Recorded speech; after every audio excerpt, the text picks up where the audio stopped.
WhatsApp guys, again I'm back with English subtitle. So start करते हैं आज के अपने पहले सेंटेंस के साथ। यदि ऐसा नहीं होता है तो संकोच ना करें और मुझे फ़ोन करें। यदि ऐसा नहीं होता है तो संकोच ना करें और मुझे फ़ोन करें।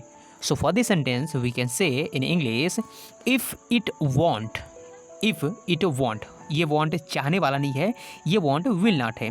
तो if it won't don't be shy and give me a call. If it won't don't be shy and give me a call. बहुत सिंपल है, एक बार फिर से आप इसको ध्यान से देखें। इफ़ इट वॉन्ट, इसका मतलब होता है यदि ऐसा नहीं होता है।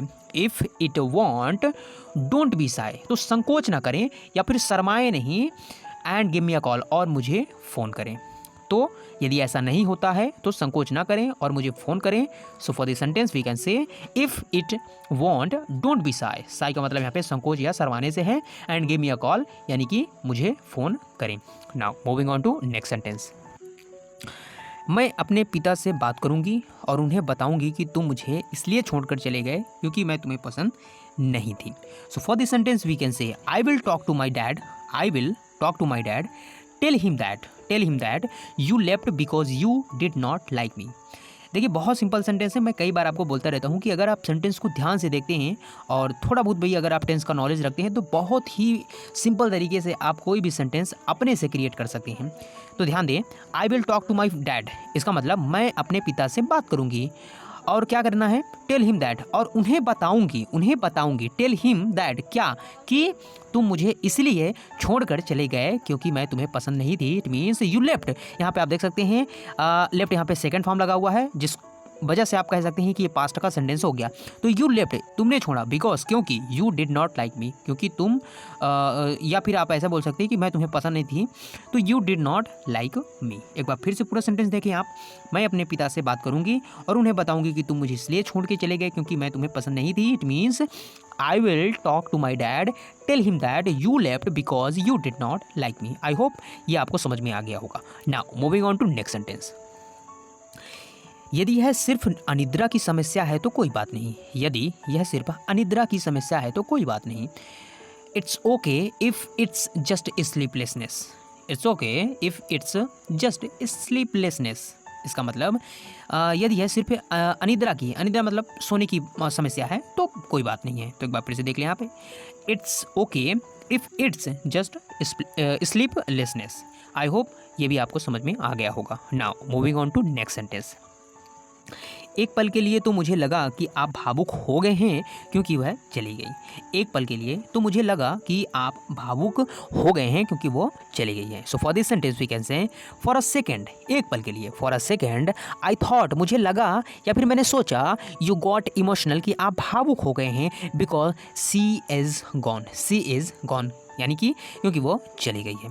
बहुत सिंपल सेंटेंस है। मुझे लग रहा है कि आप इन सेंटेंसेस को देख के ये समझ पा रहे होंगे कि इतना भी डिफ़िकल्ट नहीं है इंग्लिश को बोलना जितना लोगों ने बना रखा है। अगर हम बेसिक चीज़ें जानते हैं तो बहुत ही सिंपल तरीके से हम उसको सिंपल सेंटेंसेस में ब्रेक करके आसानी से छोटे छोटे सेंटेंसेस के साथ हम इंग्लिश को बोल सकते हैं। यकीन मानिए बोल सकते हैं। तो एक पल के लिए तो मुझे लगा कि आप भावुक हो गए हैं क्योंकि वो चली गई है। तो for a second, I thought you got emotional because she is gone. Now, moving on to next sentence. मैं अपना पूरा जीवन किसी ऐसे व्यक्ति के साथ नहीं बिता सकता जिसे मैं नहीं जानता। मैं अपना पूरा जीवन किसी ऐसे व्यक्ति के साथ नहीं बिता सकता जिसे मैं नहीं जानता। So for this sentence we can say I can't spend my whole life मतलब पूरा जीवन। I can't spend my whole life with someone I don't know, with someone उसके साथ जिसे मैं नहीं जानता, with someone I don't no.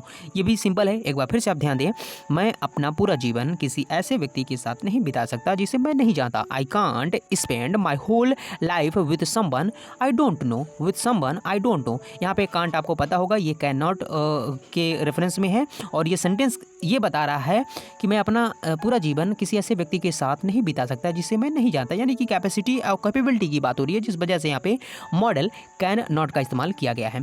तो आई होप कि आपको इन सेंटेंसेस में काफ़ी सिंपल लैंग्वेज में ग्रामर समझ में आ रही होगी और इन सेंटेंसेस की जो सेंटेंसेस फॉर्मिंग करी गई है वो आपको काफ़ी सिंपल तरीके से समझ में आ रहा होगा।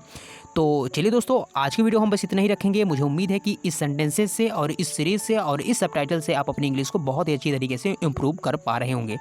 तो अगर आपको ये थोड़ी भी हेल्पफुल लगता है और आपकी इंग्लिश में इम्प्रूव करने में आपकी मदद करता है तो प्लीज़ आप कमेंट करें।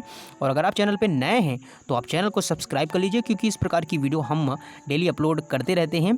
और अगर आप हमसे जुड़ जाते हैं तो आप डेली प्रैक्टिस करते रहेंगे एक वीडियो को देखकर, तो आप कुछ दिन बाद खुद को ऐसा रियलाइज़ करता हुआ महसूस करेंगे कि आपकी इंग्लिश बहुत इम्प्रूव हो चुकी है। तो चलिए दोस्तों, अब हम मिलते हैं अपने नए वीडियो में नए सबटाइटल्स के साथ। तब तक आप सभी लोग अपना ध्यान रखें, अच्छे से पढ़ाई करते रहें, पॉजिटिव माइंडसेट के साथ चीज़ों को करते रहें। और मुझे उम्मीद है कि आपको उसको करने में आसानी होगी और आपको उसमें सफलता भी मिलेगी। धन्यवाद।